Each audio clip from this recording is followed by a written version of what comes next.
2020년 10월 25일 나누는 교회 주일 예배를 하나님께 드리겠습니다.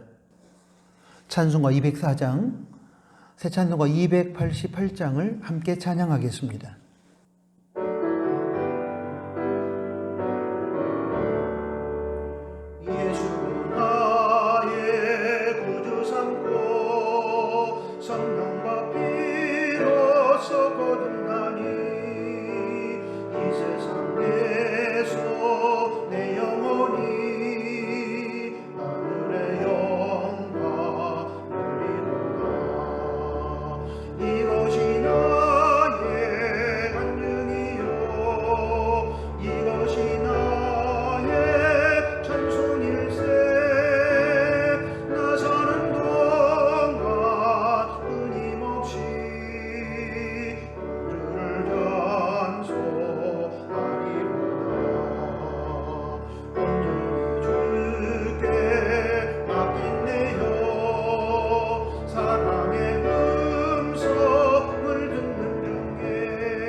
사도신경으로 신앙 고백 드립니다.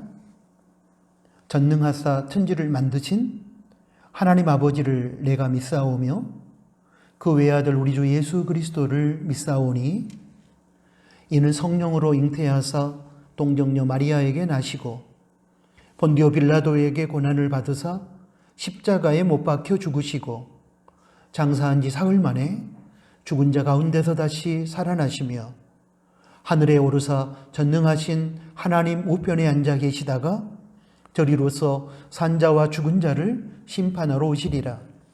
성령을 믿사오며 거룩한 공예와 성도가 서로 교통하는 것과 죄를 사하여 주시는 것과 몸이 다시 사는 것과 영원히 사는 것을 믿사옵나이다. 아멘. 예배를 위해서 기도하겠습니다.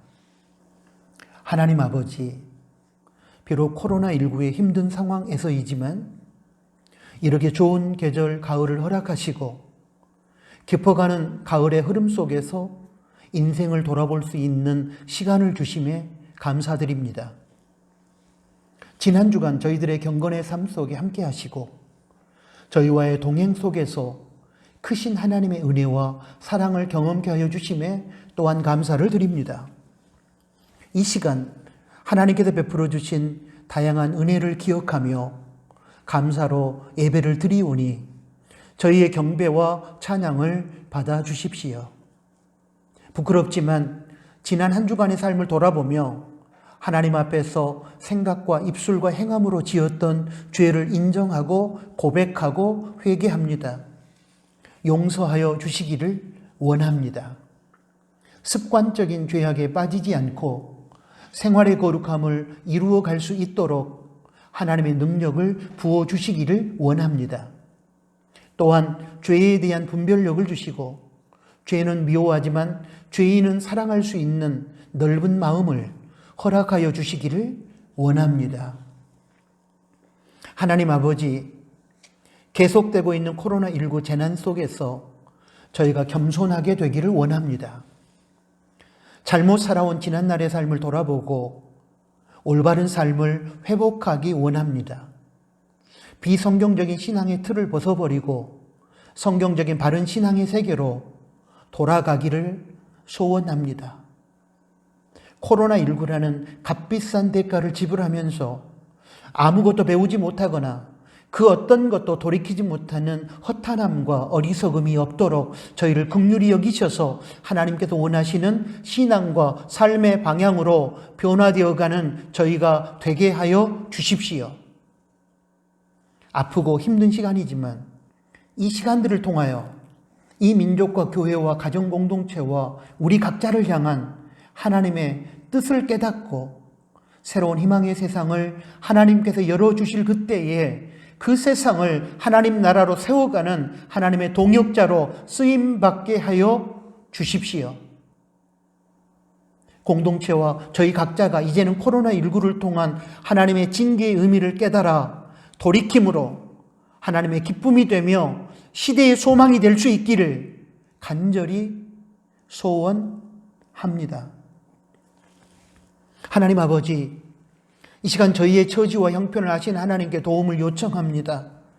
영적으로 침체된 시기에 개인과 가정, 나눔터 경건 생활에 최선으로 임하기 원하는 저희의 결심이 무너지지 않게 하여 주시고 다양한 경건 생활을 통하여 저희의 믿음이 깊어지고 넓어지고 높아지게 하여 주십시오.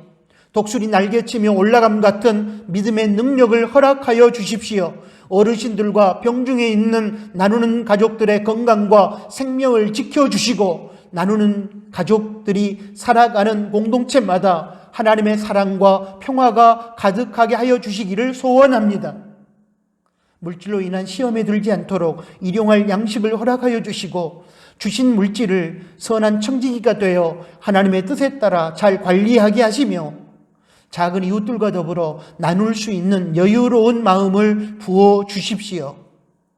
군대와 외국, 직장과 학교 등의 다양한 환경 속에서 생활하고 있는 다음 세대 친구들이 주어진 자리에서 믿음과 성실함과 지혜와 인내로 하나님께서 원하시는 선한 열매들을 맺게 하여 주시고 특별히 코로나19 힘든 교육 여건 속에서 2021년 대학 입시와 진로를 위해 최선을 다하고 있는 우리 다음 세대를 하나님의 능력으로 붙들어 주시기를 원합니다. 하나님 아버지, 이 시간 저희가 성령과 진리로 예배하는 신실한 예배자가 되게 하여 주십시오. 저희를 도와주시고 저희의 예배를 받아주십시오. 말씀으로 찾아오시는 하나님을 아멘으로 맞이하기를 원합니다. 하나님의 이름이 여기에서 거룩히 여기심을 받으며 하나님의 나라가 이 땅에 임하는 영광스러운 시간이 되게 하여 주십시오. 예수님의 이름으로 기도합니다. 아멘.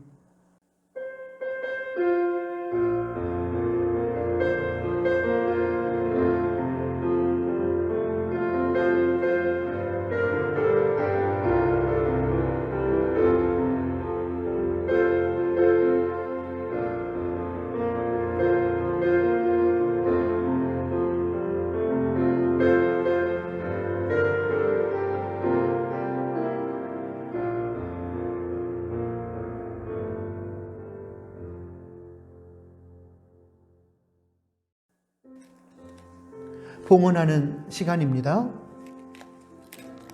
봉헌의 시간은 하나님께서 물질의 주인 되심을 인정하고 고백하며 이 땅에서의 하나님의 선한 뜻의 성취를 위하여 11조를 비롯한 헌금을 드리는 시간으로서 성도는 이에 정직함과 성실함과 감사하는 마음과 자원하는 마음으로 드려야 합니다.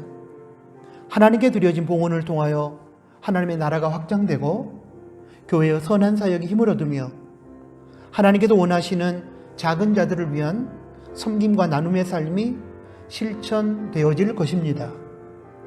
기도하겠습니다. 저희 삶의 주인이신 하나님을 찬양합니다.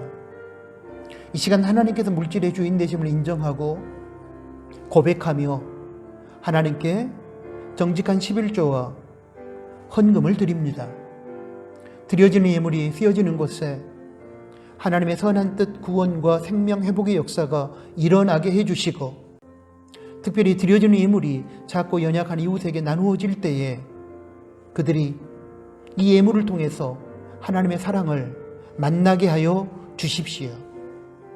정직과 감사의 마음으로 봉헌한 성도들의 삶을 하나님께서 평생 동안 책임져 주시되, 일생 동안 물질로 인한 시험을 당하거나 아픔을 겪지 않고 물질을 다스리며 하나님의 뜻 안에서 감사하며 자족하는 인생을 살게 하여 주십시오.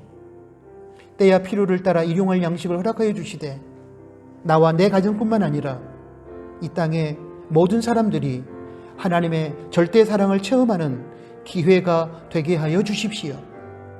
저희가 하나님께서 허락해 주신 물질을 가지고 필요로 하는 많은 이 땅의 작은 사람들과 나눌 수 있는 복의 통로로 살아가게 해 주십시오. 예수님의 이름으로 기도합니다. 아멘.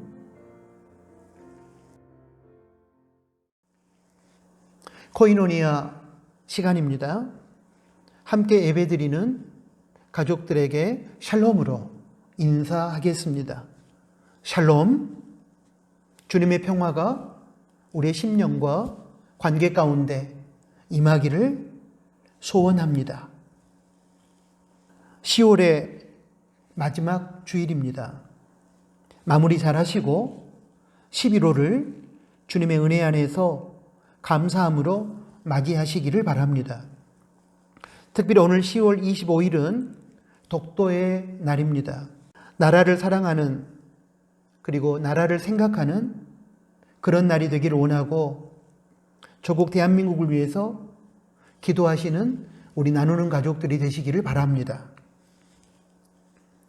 10월 31일은 종교개혁 503주년이 되는 날입니다. 타락한 한국교회가 성경의 본질로 돌아가기를 소원합니다. 사회적 거리두기가 1단계로 하향 조정되었지만 방심하지 마시고 예방수칙을 더욱 잘 지켜주시기를 부탁합니다. 비대면 예배에 대한 지침을 지난주에 이어서 다시 한번 안내해 드리겠습니다. 첫째, 천재지변이나 전염병이 창궐하는 등의 특수한 상황에서는 이웃의 생명을 보호하기 위한 사랑 차원에서 온라인 비대면 예배를 드릴 수 있습니다.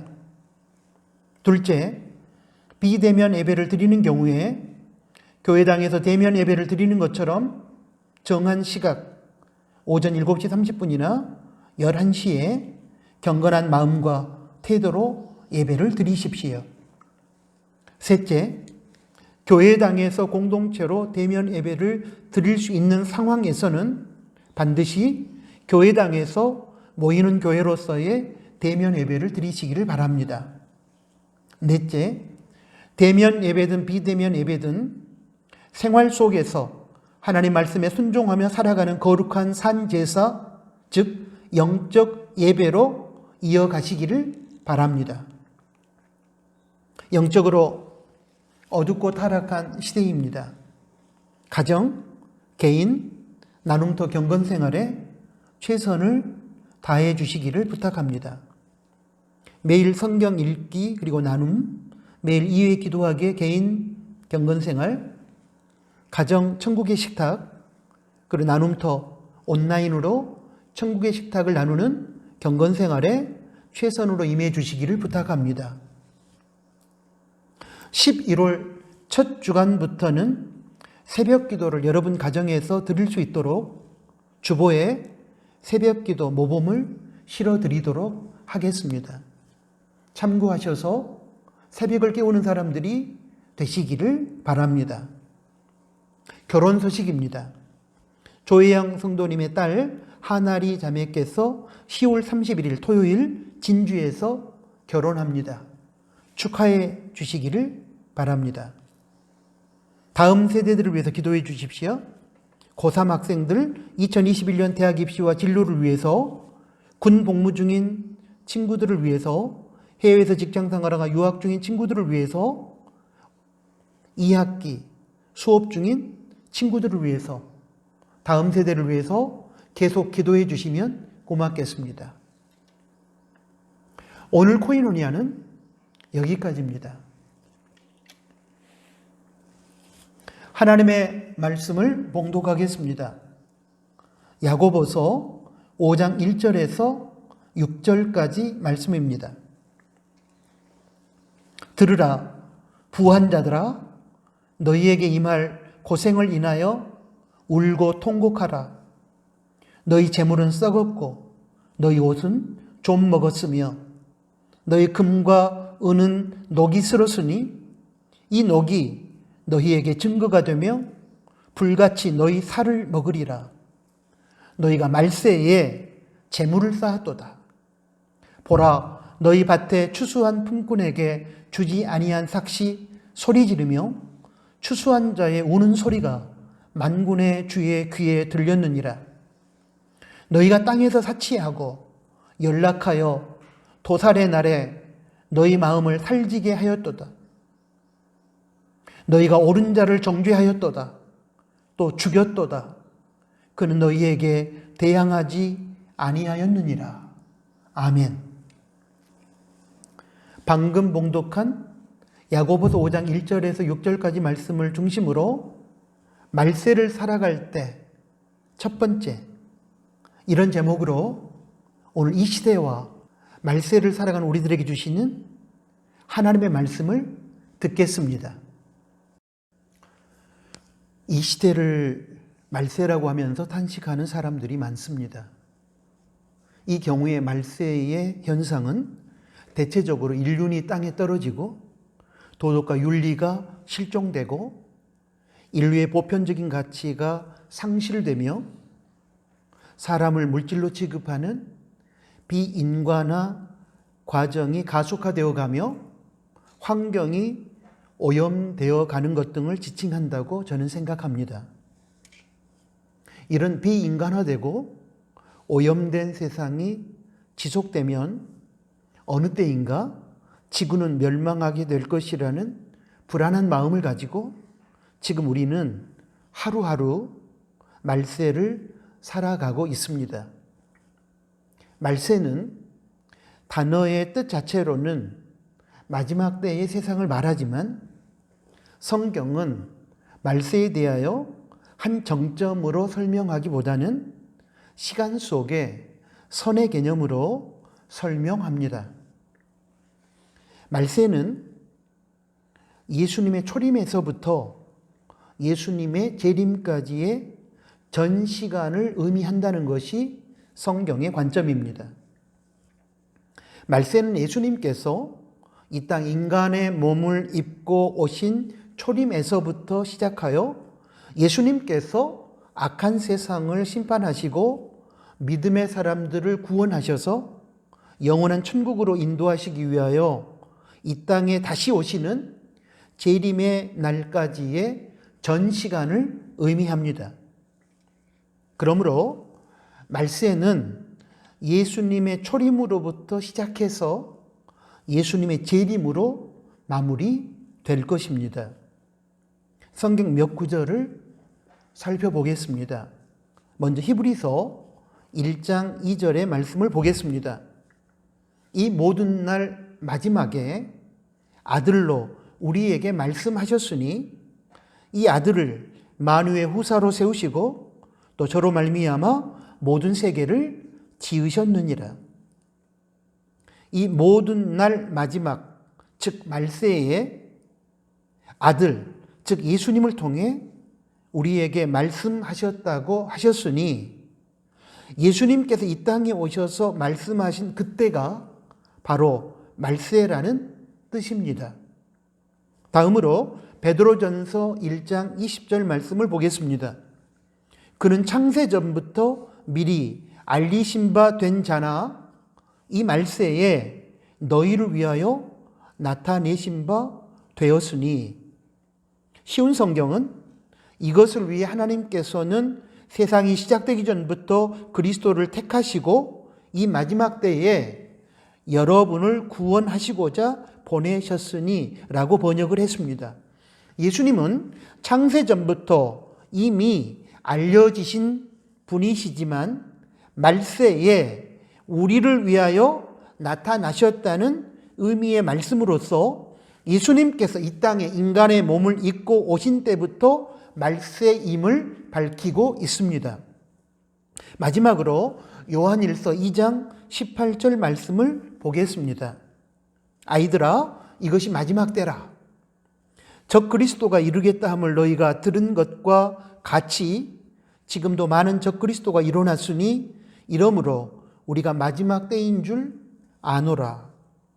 예수님을 대적하며 교회와 성도들을 현혹하고 핍박하는 적 그리스도가 나타나는 때가 말세라고 했는데, 성경의 초대교회 당시나 과거 역사 속에서나 지금의 시대에도 적 그리스도가 나타나 설치고 있으니 예수님 초림 이후 지금까지 말세가 계속되고 있다는 의미의 말씀입니다. 이러한 성경의 선언을 통하여 우리는 성경이 말씀하고 있는 말세가 예수님의 초림에서부터 시작하여 예수님 재림까지의 전 시간을 지칭한다는 사실을 확인할 수 있습니다. 오늘 설교 본문은 방금 설명드린 말세를 배경으로 하여 주어진 말씀입니다. 본문 말씀을 통하여 하나님께서는 말세를 살아가는 성도들이 이 세상 속에서 하지 말아야 할 일과 해야 할 일이 무엇인지에 대하여 구체적으로 교훈하여 주십니다. 오늘은 야고보서 5장 1절부터 6절까지 말씀을 중심으로 말세를 살아가는 성도의 삶 첫 번째 말씀을 드리고, 다음 주일에는 야고보서 5장 7절에서 12절 말씀을 중심으로 말세를 살아가는 성도의 삶 두 번째 시간을 갖도록 하겠습니다. 본문에서 야고보 사도는 마지막 시대, 말세를 대표하는 가장 큰 특징 중에 하나로 물질, 돈을 언급합니다. 왜냐하면 물질의 힘이 막강하기 때문입니다. 왜냐하면 말세의 하나님의 자리를 대신할 가장 강력한 힘이 물질, 돈이기 때문입니다. 물론 물질 자체의 잘못은 아닙니다. 주경신학자인 윌리엄 버클레이가 돈 그 자체는 선하지도 악하지도 않으며 다만 돈에 대한 사랑이 악으로 변할 위험이 있을 뿐이다 라고 말한 것처럼 돈, 물질 자체는 선하지도 악하지도 않습니다. 단지 돈, 물질에 대한 인간의 욕심과 돈, 물질에 대한 왜곡된 사랑에 의해 돈과 물질이 악으로 변하는 것입니다. 결국 돈을 사용하는 사람에 의해 돈은 선을 위한 도구도 되고 악을 위한 도구도 되기 때문에 결국은 돈이 문제가 아니라 사람이 문제입니다. 돈이 하나님 자리를 대신하여 만몬으로서 신의 자리에 올라 우상이 되는 것도 돈 자체의 문제가 아니라 돈을 벌고 사용하는 사람에 의해서입니다. 이미 우리의 현실 속에서 돈은 신의 자리에 올라가 있습니다.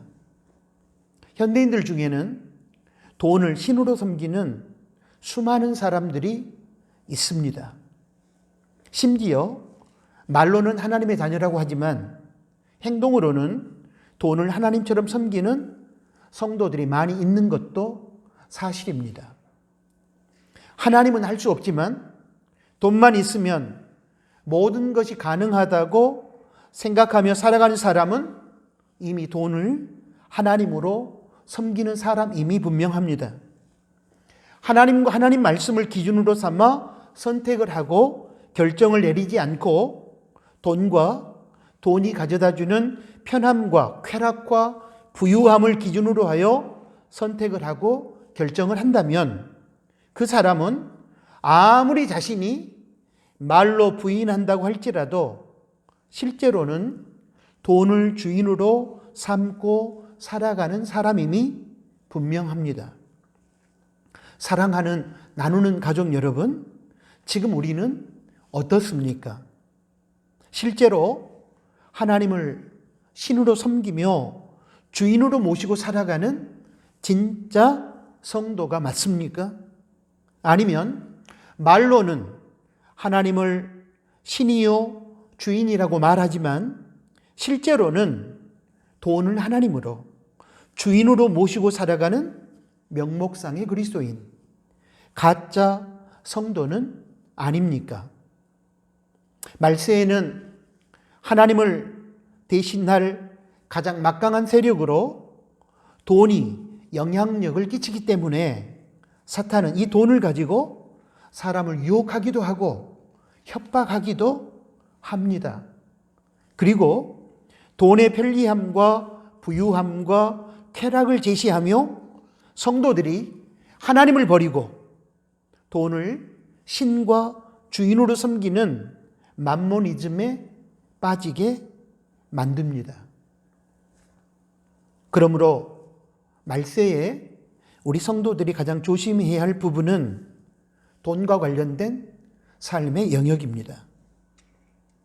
말세에는 세상 사람들뿐만 아니라 성도들마저도 돈 때문에 범죄하고 타락합니다. 성도들은 또한 돈 때문에 하나님을 떠나기도 하고 믿음을 버릴 수도 있습니다. 그래서 야고보 사도는 오늘 본문 말씀을 통해 말세를 살아가는 성도들이 특별히 돈, 물질, 재물과 관련된 삶에서 실패하지 않기를 교훈합니다. 야고보서 5장 1절에서 6절 오늘 본문 말씀에서 하나님은 부자들에 대한 심판을 애언합니다. 이는 부정한 방식으로 돈을 모으고 가난한 자들의 눈에서 눈물을 흘리게 만든 악한 부자들에 대한 경고의 메시지이며 또한 악한 부자들에게 수탈당하고 핍박당한 가난한 자들에 대한 위로의 메시지입니다. 저는 하나님께서 본문 말씀을 통하여 돈, 물질, 재물, 부와 관련한 세 가지 삶을 교훈한다고 생각하며 여러분 앞에 소개를 하겠습니다. 첫째는 말세에 재물, 돈을 쌓아두는 삶을 살지 말라는 것입니다. 야고보서 5장 2절에서 3절 말씀을 보겠습니다. 너희 재물은 썩었고 너희 옷은 좀 먹었으며 너희 금과 은은 녹이 슬었으니 이 녹이 너희에게 증거가 되며 불같이 너희 살을 먹으리라. 너희가 말세에 재물을 쌓았도다. 말세에 재물을 쌓았다는 말씀의 의미는 하나님께서 원하시는 첫 번째 삶은 재물, 물질, 돈, 부를 쌓아두고서 그 재물을 바라보며 그 재물로 인하여 평안하게 편안하게 한 세상을 누리고 살아가는 삶이 아니라 재물을 사용하여 하나님의 선한 뜻을 이루고 이웃의 필요를 위해 베풀고 나누는 삶이기 때문에 재물을 쌓아두는 삶을 살지 말라는 것입니다. 이러한 하나님의 뜻을 외면하고 욕심에 빠져 계속 재물을 쌓아두기만 하게 되면 그 재물은 썩게 된다는 것이 본문의 가르침입니다. 우리는 욕심에 빠져 계속 재물을 쌓아두기만 하고 그 쌓아둔 재물을 인하여 자신만의 쾌락과 즐거움을 위해 살았던 한 부자에 대하여 하나님께서 책망하셨던 말씀을 기억하고 있습니다. 누가복음 12장 16절에서 21절 말씀입니다. 16절입니다. 또 비유로 저희에게 일러 가라사대 한 부자가 그 밭에 소출이 풍성함에 한 부자가 있었는데 그의 밭에서 풍성한 소출을 얻었습니다. 이어서 17절을 보겠습니다. 심중에 생각하여 가로되 내가 곡식 쌓아둘 곳이 없으니 어찌할꼬 하고, 그런데 밭에서 소출한 풍성한 것들을 보관할 창고가 없어서 고민을 하게 됩니다. 계속 18절과 19절을 보겠습니다. 또 가로되 내가 이렇게 하리라. 내 곡간을 헐고 더 크게 짓고 내 모든 곡식과 물건을 거기 쌓아두리라.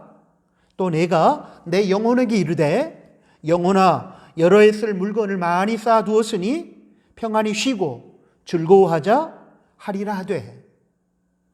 고민 끝에 이 부자는 기존의 곡간 창고를 헐고 더 큰 곡간 창고를 지어 자신의 모든 곡식과 물건을 저장하고 쌓아놓은 그 곡식과 물건을 바라보며 누리며 즐거워하겠다고 결심합니다. 이렇게 재물을 쌓아두고 그 재물로 인하여 자신만의 이기적인 편함과 쾌락과 즐거움을 추구하고자 했던 이 부자에게 하나님은 어리석은 자라고 평가하시면서 경고하셨습니다. 누가복음 12장 20절에서 21절 말씀입니다. 하나님은 이르시되 어리석은 자여 오늘 밤에 내 영혼을 도로 찾으리니 그러면 너의 예비한 것이 누구의 것이 되겠느냐 하셨으니 자기를 위하여 재물을 쌓아두고 하나님께 대하여 부요치 못한 자가 이와 같으니라. 재물, 물질, 돈, 부를 쌓아두거나 자신만의 행복과 쾌락과 편함과 즐거움을 위해 사용하는 사람은 어리석은 사람이라는 주님의 평가입니다. 그런 사람들을 하나님께서 오늘 밤에라도 데려가시면 쌓아둔 모든 재물이 누구의 것이 되겠느냐고 반문하시는 예수님의 의도는 무엇일까요? 재물의 가치를 쌓아두는 것에서 찾지 말고 하나님의 나라를 위해 드리고 재물을 필요로 하는 작고 가난한 이웃들을 위해 베풀고 나누는 그 삶 속에서 가치를 찾으라는 것입니다.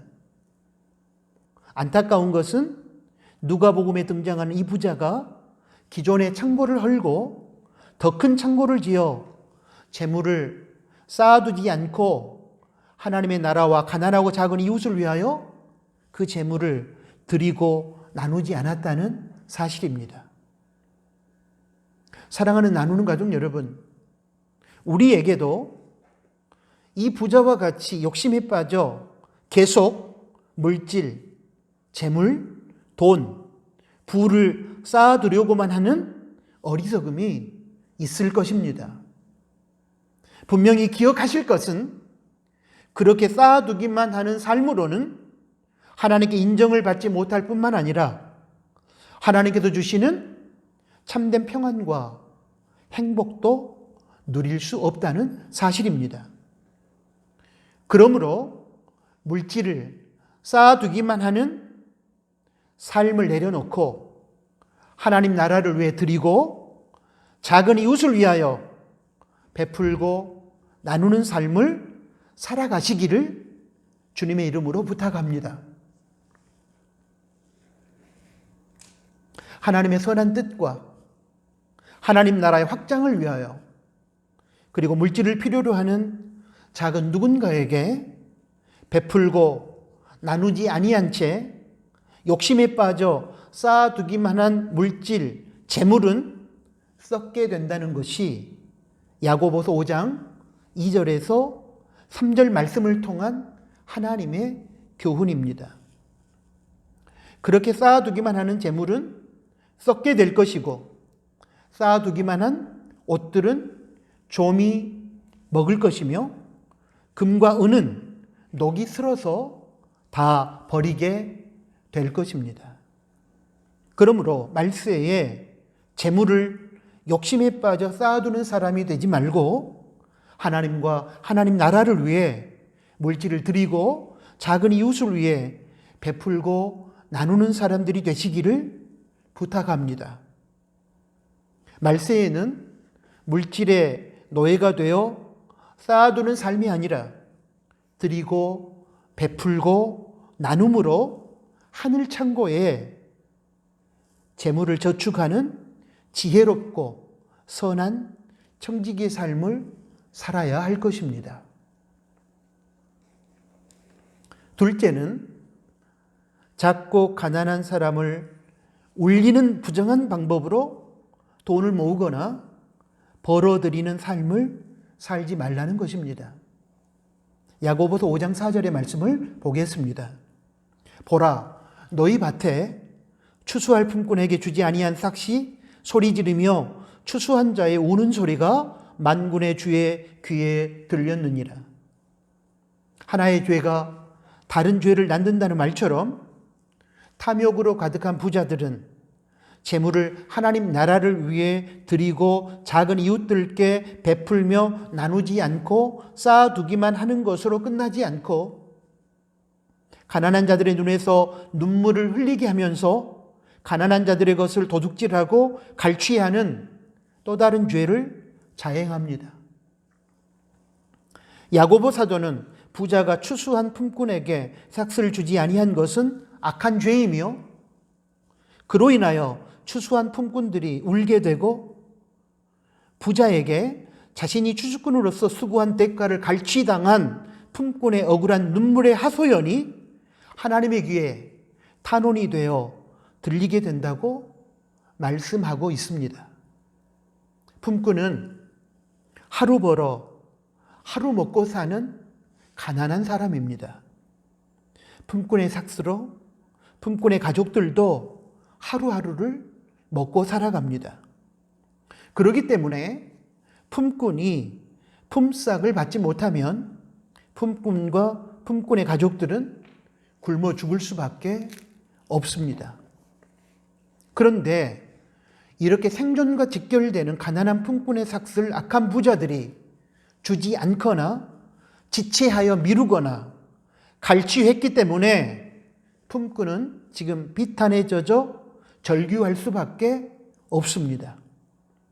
이 절규와 탄원을 악한 부자는 외면하고 들으려고 하지 않았지만 정의로우시고 억울한 자를 신원해 주시는 우리 하나님께서는 듣고 계신다는 사실을 우리는 분명히 알아야 할 것입니다. 이렇듯 품꾼의 삭스를 갈취하거나 도둑질하는 악한 부자들을 향한 하나님의 경고를 소개해 드리겠습니다. 먼저 에레미야 22장 13절 말씀입니다.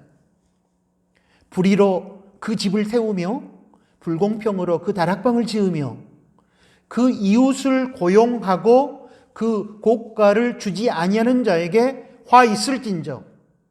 여기서 고가는 고용되어서 일을 한 사람이 받아야 하는 대가, 즉 품삯을 말합니다. 그런 사람, 이웃을 고용하고 일을 시키면서도 그 사람이 일한 품삯, 고가를 주지 아니하는 자에게 하나님의 화가 있을 것이라고 하나님은 분명히 선언하셨습니다. 다음으로 말라기 3장 5절의 말씀을 봅니다. 내가 심판하러 너희에게 임할 것이라. 술수하는 자에게와 간음하는 자에게와 거짓 맹세하는 자에게와 품꾼의 삭스에 대하여 억울케 하며 나를 경외치 아니하는 자들에게 속히 증거하리라. 만군의 여호와가 말하였느니라. 하나님께서 심판하러 오시는데 무엇 때문인가? 간음하는 자, 거짓 맹세하는 자, 그 다음에 품꾼의 삭스에 대하여 억울케 하는 자. 그런 사람들을 심판하기 위해서 하나님께서 임하시겠다고 말씀하시는 내용입니다. 이어서 야고보 사도는 악한 부자들의 더 크고 무서운 죄를 고발합니다. 가난한 품꾼의 삭슬 갈취하고 도둑질한 것으로 끝나지 않고 이제는 자신을 변호할 수 없는 가난한 품꾼, 법정에서 자신을 변호할 경제적 또는 정치적 능력이 없는 가난한 품꾼을 법정으로 끌고 가 죽음에 이르게 하는 살인죄까지 저지른 사실을 야고보 5장 6절 말씀을 통해 고발하고 있습니다. 가난한 품꾼의 삭슬 떼어먹고 갈취한 이 악한 부자는 이제 재판정으로 가난한 품꾼을 끌고 가서 악한 재판을 통하여 자신의 악함을 정당화시킴으로 가난한 품꾼의 생존권을 박탈해버립니다. 유전무죄, 무전유죄라는 말이 있듯이 악한 부자는 자신의 부를 이용해서 법정에서 악한 재판을 행하게 만들어 자신의 악한 행위에 면죄부를 준 반면에 반대로 가난한 품꾼의 억울함은 짓밟아버림으로 가난한 품꾼을 다시 한번 죽이는 악한 죄를 자행한 것입니다. 이것은 간접 살인입니다. 그런데 이렇게 악한 죄악이 초대교회 당시에만 존재한 것이 아니라 우리가 살아가는 현실 속에서도 너무도 빈번하게 자행되고 있다는 사실 앞에서 우리는 두려움과 부끄러움을 갖지 않을 수가 없습니다. 야고보서 5장 6절의 말씀이 바로 그 말씀입니다. 너희가 옳은 자를 정죄하였도다. 재판장이 끌고 가서 변호할 능력이 없는 가난한 품꾼을 정죄하고 그러므로 그의 생존권을 박탈하고 그러므로 간접적으로 죽이는 악행을 저질렀다는 의미입니다.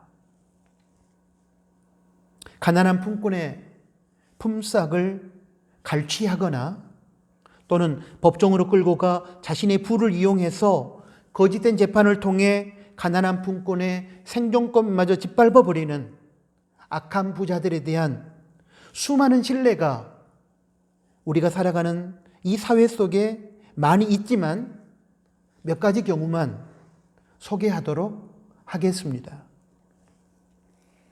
많은 부자들 중에는 자신의 지금의 부를 위해 수고한 노동자들에게 정당한 보수를 주지 않거나 정당한 이유 없이 노동자를 해고하는 기업가들이 있습니다.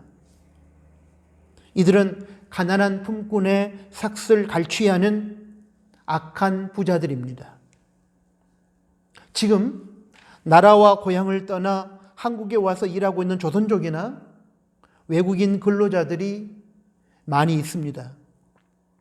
이들은 한국인들이 싫어하는 3D 업종에서 고생하며 일하고 있습니다. 그런데 이들의 노동에 대한 정당한 대가를 지불하지 않고 그들의 노동력을 착취하는 악덕 기업주들이 있는 것도 사실입니다. 이런 속에서 대한외국인 근로자들의 억울함과 탄식이 하나님께 들려지고 있습니다. 불법 체류자라는 약점을 이용하여 그들을 학대하며 그들의 노동력을 착취합니다. 그러다가 산업재해로 불구자가 되거나 이용 가치가 없어지면 당국에 고발하여 한국에서 추방시켜버리는 비정한 기업가들이 이 땅에서 부를 쌓아가고 있습니다. 이들 역시 가난한 품꾼의 품삯을 도둑질하는 악한 부자들입니다.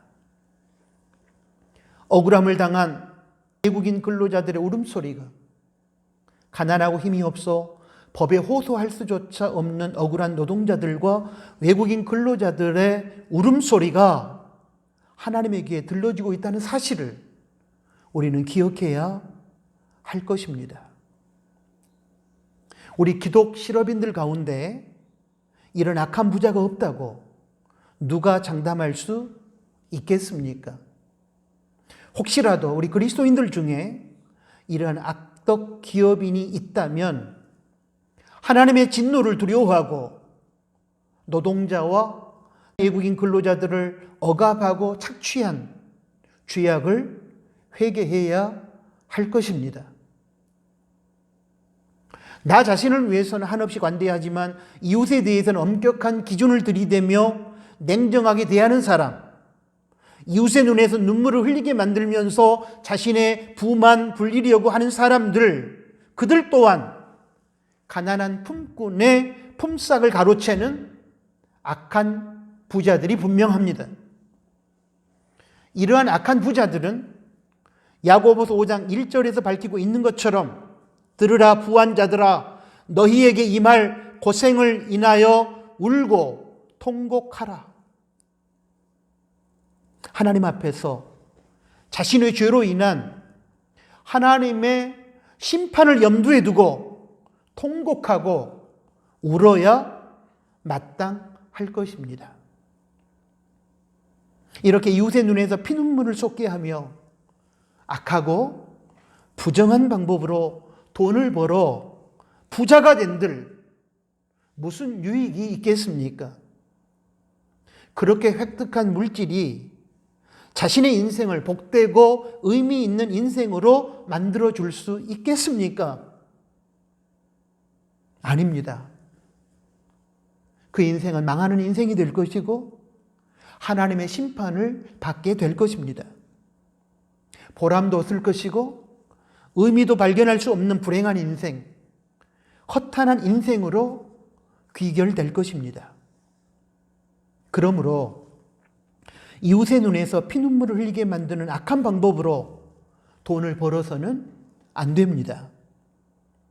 억울해서 울고 있는 작은 자의 탄원을 자신이 소유한 부와 권력의 힘으로 짓밟아버리는 악행은 이제 멈춰야 합니다. 하나님께서 가난한 품꾼의 울음소리를 들으시고 그들의 탄원에 귀를 기울이고 계십니다. 그리고 악한 부자들을 심판하실 것입니다. 셋째는 사치하고 연락하는 삶으로 인하여 영적으로 둔감한 삶을 살지 말라는 것입니다. 야고보서 5장 5절의 말씀을 보겠습니다. 너희가 땅에서 사치하고 연락한다는 말은 이 땅에서 사치스러운 생활을 하며 쾌락을 즐겼으며 그런 의미입니다. 도살의 날에 너희 마음을 살찌게 하였도다. 가난한 자들에게서 수탈한 재물로 사치하고 방종한 삶을 살아가는 악한 부자들에게 야고보 사도는 도살의 날, 살육의 날에 너희 마음을 살찌게 했다고 말씀했습니다. 이 말씀은 도축장에 끌려가는 살찐 짐승을 연상케 해줍니다. 말세에 부정한 방식으로 재물을 쌓아서 사치와 방종을 쾌락을 일삼는 악한 부자들은 잔칫날에 잡아먹기 위해서 살을 찌우는 돼지처럼 심판날을 위하여 마음을 살찌우는 어리석은 자들이라는 의미의 말씀입니다. 도살의 날, 살육의 날은 도살장으로, 도축장으로 가서 짐승이 죽는 그날처럼 주님의 재림으로 인하여 악한 자들이 심판을 받는 날이 바로 도살의 날이요 살육의 날입니다. 마지막 심판의 날을 의미합니다. 마음이 살찌게 하였다는 이 말은 영적으로 우둔함에 빠져 있음을 뜻하는 말입니다. 그러므로 정리하면 이런 뜻입니다.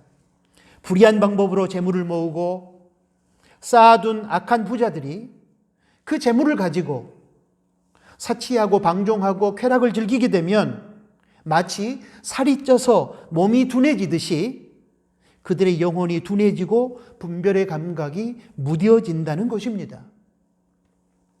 물질을 하나님의 뜻에 따라 바르게 사용하지 않고 자신의 사치와 쾌락과 방종을 위해 사용하고 살아가게 되면 그로 인하여 영적으로 어두워지고 나태해지고 타락하게 된다는 것입니다. 그러므로 재물을 어떤 방법으로 획득하느냐 하는 것도 중요하지만 획득한 재물을 어떻게 사용하며 살아가느냐 하는 것도 그에 못지않게 중요합니다. 그러므로 사랑하는 나누는 가족 여러분, 성실한 삶을 살아가는 중에 하나님께서 물질의 복을 주셨다면 그 물질을 하나님의 뜻에 따라 바르게 사용하는 선한 청지기가 되시기를 부탁합니다. 요한 웨슬리 목사님은 그리스도인들이 물질에 대하여 가져야 할 중요한 철학을 세 가지로 요약하여 이렇게 말씀했습니다. 첫째는 열심히 일하라. 둘째는 열심히 저축하라. 셋째는 하나님과 의를 위하여 사용하라. 성실하게 땀 흘려 일하고 저축하는 깨끗한 방식으로 돈을 벌어야 하며 사치하지 않고 절제하는 삶 속에서 내일을 준비하며 살되 그 물질을 하나님과 의를 위하여 선하게 사용하는 것이 그리스도인의 바른 물질관임을 강조하는 권면입니다. 자기 자신만의 쾌락과 편안과 즐거움만을 위하여 물질을 사용하거나 특히 사치와 연락에 물질을 사용하는 것은 물질을 허락하신 하나님의 뜻에 반하는 것이며 청지기로서의 책임을 다하지 못하는 죄악입니다. 내 돈, 내 재물 가지고 내 마음대로 사는데 누가 왜 간섭하느냐고 말하면 여러분 안 됩니다. 그 돈에는 물론 열심히 일한 본인의 몫이 들어있겠지만 첫째로는 하나님의 은혜요. 둘째로는 돈을 벌 수 있도록 만들어준 나 자신 외에 수많은 사람들의 몫이 있었음을 인정할 줄 알아야 합니다. 그러므로 돈, 재물은 하나님의 뜻과 영광을 위하여 사용해야 합니다. 그리고 이 사회와 돈을 필요로 하는 누군가를 섬기는데 사용해야 합니다. 그리고 절제하면서 하나님께서 허락하시는 범위 안에서라면 자신과 가족의 풍성한 삶을 위하여 이 재물을 사용하는 것도 당연히 가능합니다. 사랑하는 나누는 가족 여러분, 기억해 주십시오. 절제와 저축의 생활 속에서 검소하게 생활하면서 하나님의 선한 뜻을 위해 베풀며 나누며 사는 삶은 하나님의 뜻에 합당한 것이지만 자신만의 편함과 쾌락과 즐거움을 위하여 사치하고 방종하는 일에 재물을 사용하는 것은 하나님의 뜻에 반하는 것입니다. 오해하지 마실 것은 성경에서는 부자에 대하여 무조건 부정적으로 말하지 않는다는 것입니다. 성경에서 부정적으로 말하고 있는 부자는 악한 부자인 경우입니다. 부정한 방법으로 돈을 벌며 특히 가난한 사람들의 눈에서 피눈물을 흘리게 만들며 가난한 자들의 돈을 갈취하는 악한 부자들을 하나님께서는 강력하게 비판하고 심판하십니다. 욕심에 사로잡혀 재물을 쌓아두기만 할 뿐 하나님 나라와 작은 이웃을 위하여 드리고 나누지 못하는 어리석은 부자들에 대하여 진노하십니다. 하나님께서 은혜로 주신 물질을 가지고 절제하는 가운데 하나님의 선한 뜻을 이루어가지 않고 단지 이기적인 자신의 편함과 즐거움과 쾌락만을 위하여 사치하고 연락하며 악한 청지기로 살아가는 그 악한 부자들을 우리 하나님은 책망하고 징계하십니다. 그러므로 사랑하는 나누는 가족 여러분, 서운하실지 모르겠지만 부자 되려고 목숨 걸고 그렇게 목매이지 마시기를 바랍니다. 부자가 되는 것이 하나님께서 우리에게 주시는 거룩한 꿈이라고 생각하지도 마십시오. 그러나 성실하게 살아가는 과정 속에서 하나님의 뜻을 따라 부자가 되셨다면 부유케 하신 하나님께 감사드리고 정당한 노력으로 얻은 재물을 하나님과 이웃을 위해 선하게 사용할 줄 아는 착하고 충성된 청지기로 살아가는 멋진 분들이 되시기를, 멋진 부자가 되시기를 주님의 이름으로 축복합니다. 그럼에도 불구하고 부자가 되어 세상적인 차원에서 화려하고 편하고 재미있는 삶을 살며 남들 앞에 자랑하기 원하는 분들이 계시다면 돈, 물질, 재물, 부에 대하여 경고하고 있는 성경의 몇 구절을 소개해 드리겠습니다. 깊이 묵상하시고 부자가 되겠다는 꿈을 꾸시기 전에 먼저 하나님 앞에서 거룩한 사람으로 서는 꿈을 꿀 수 있게 되기를 바랍니다. 먼저 히브리서 13장 5절 말씀을 읽어드리겠습니다. 돈을 사랑하지 말고 있는 바를 족한 줄로 알라. 그가 친히 말씀하시기를 내가 결코 너희를 버리지 아니하고 너희를 떠나지 아니하리라 하셨느니라. 하나님께서 우리와 동행하시며 우리를 버리지 아니하고 떠나지 아니하고 우리를 책임져 줄 것이므로 욕심에 젖어 돈 많이 벌려고 돈을 사랑해서 탐욕의 노예가 되지 말고 하나님이 주신 것을 족한 줄로 알고 살아라, 그런 말씀입니다. 다음으로 디모데전서 6장 7절부터 10절까지 말씀을 읽어드리겠습니다. 7절입니다. 우리가 세상에 아무것도 가지고 온 것이 없음에 또한 아무것도 가지고 가지 못하리니.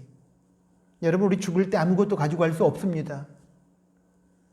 아무리 엄청나게 쌓아둔 재물이라 할지라도 갈 때 빈손으로 가는 것입니다. 8절 말씀입니다. 우리가 먹을 것과 입을 것이 있은즉 족한 줄로 알 것이니라.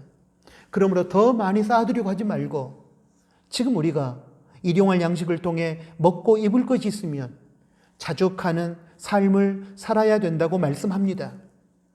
9절 말씀 읽어드립니다. 부하려 하는 자들은 시험과 올무와 여러 가지 어리석고 해로운 욕심에 떨어지나니 곧 사람으로 파멸과 멸망에 빠지게 하는 것이니라.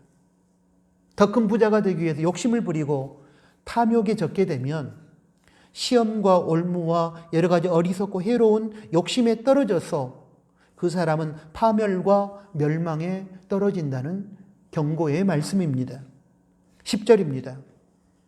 돈을 사랑함이 일만 악의 뿌리가 되나니 이것을 탐내는 자들은 미혹을 받아 믿음에서 떠나 많은 근심으로써 자기를 찔렀도다.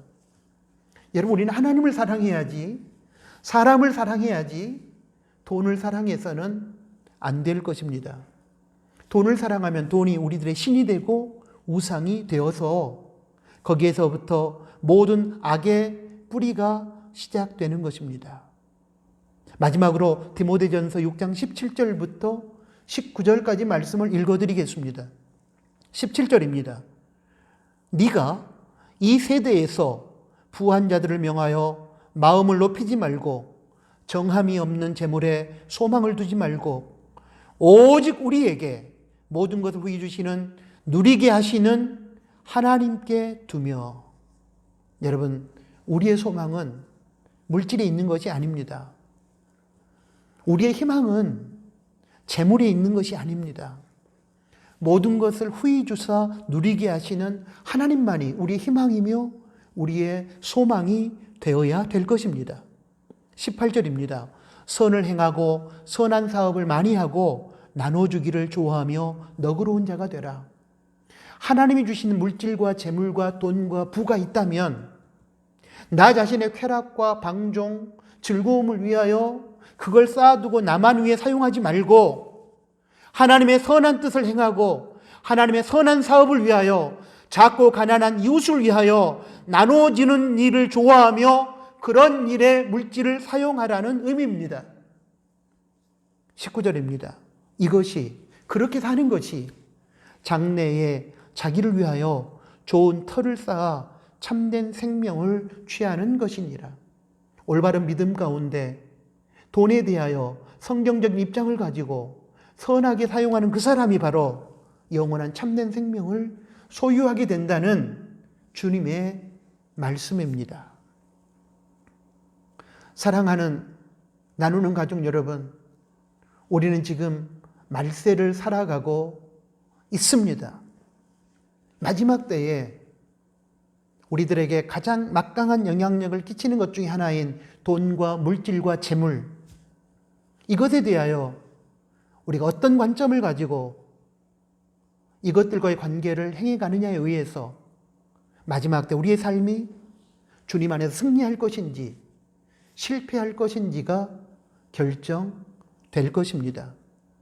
오늘 주신 말씀을 기억하고 돈과 물질과 재물에 시험 들지 아니하고 하나님의 선한 뜻을 이루어 가시는 사랑을 우리 나누는 가족들이 되시기를 주님의 이름으로 축복합니다.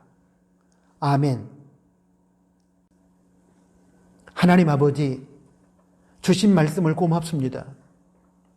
마지막 말세의 시대를 살아가면서 저희들 하나님보다는 돈을 더 사랑하고 하나님 없이는 살 수 있지만 돈 없이는 살 수 없다는 아버지 하나님, 그런 잘못된 신앙으로 우리들이 살아가고 있음을 발견케 해주셔서 감사합니다.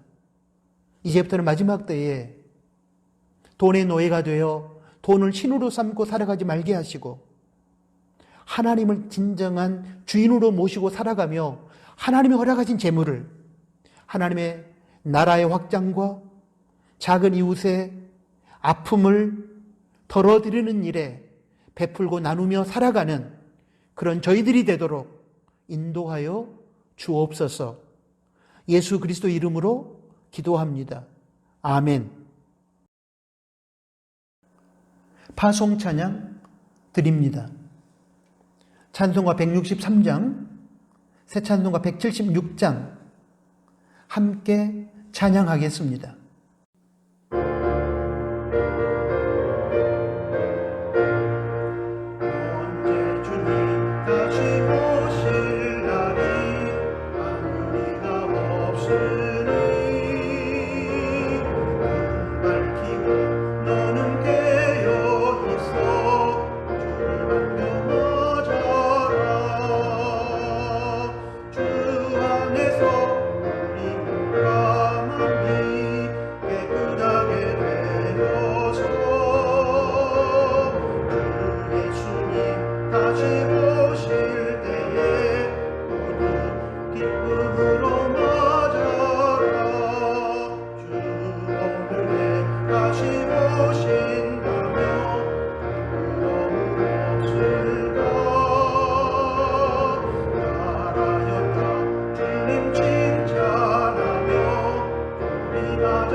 오신